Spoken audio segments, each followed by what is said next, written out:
আপনার বাসা কোথায়? আমার বাড়ি শেরপুর জেলা জেনেগাদি থানা চেঙ্গুরিয়া কালীবাড়ি বাজার। আচ্ছা, আপনি মাইকিং করার সময় গণতন্ত্র নিয়ে কি বলছেন? গণতন্ত্র হলো শিরিক এবং কুপুরি মতবাদ।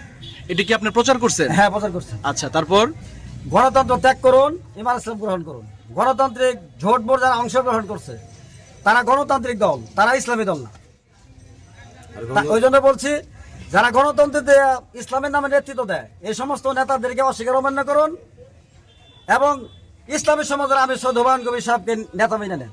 আর যারা গণতন্ত্র মানবে তারা জাহান্নামে যাবে, কারণ গণতন্ত্র হলো শিরক ও কুফরি মতবাদ। এটা ইহুদি এবং খ্রিস্টানদের রচিত মতবাদ। এটা কোনো মুসলিম মানতে পারে না। জামাত ইসলাম যেহেতু গণতন্ত্র মেনে নিচ্ছে সেহেতু তারা ইসলামী দল না, তারা গণতান্ত্রিক জাহেলি দল। হেফাজতে ইসলাম যেহেতু তারা গণতন্ত্র মেনে নিচ্ছে সেহেতু তারা ইসলামী দল না, তারা গণতান্ত্রিক জাহেলি দল। বাংলাদেশ তো হচ্ছে গণতান্ত্রিক রাষ্ট্র। জি, গণতান্ত্রিক রাষ্ট্র। এই গণতান্ত্রিক রাষ্ট্রে আপনি গণতন্ত্র বিরোধী যে মাইকিং করলেন, আচ্ছা। এটা কতটুকু যৌক্তিক?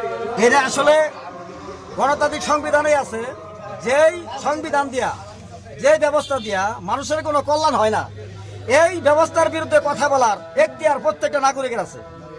গণতন্ত্র যেহেতু কুফর এবং শিরকি মতবাদ, এটা সন্ত্রাসী কার্যক্রম পরিচালনা করার একটা কি মতবাদ।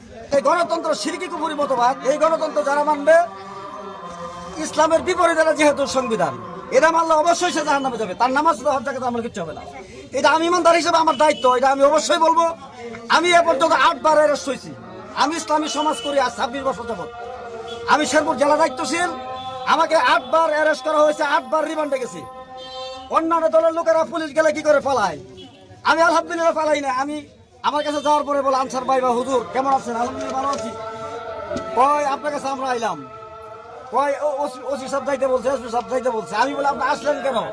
এই যে সময় নষ্ট করলেন, গাড়ি তেল খরচ করলেন, এটা অপব্যয় করছেন, আমাকে একটা ফোন করলে আমি যাবো।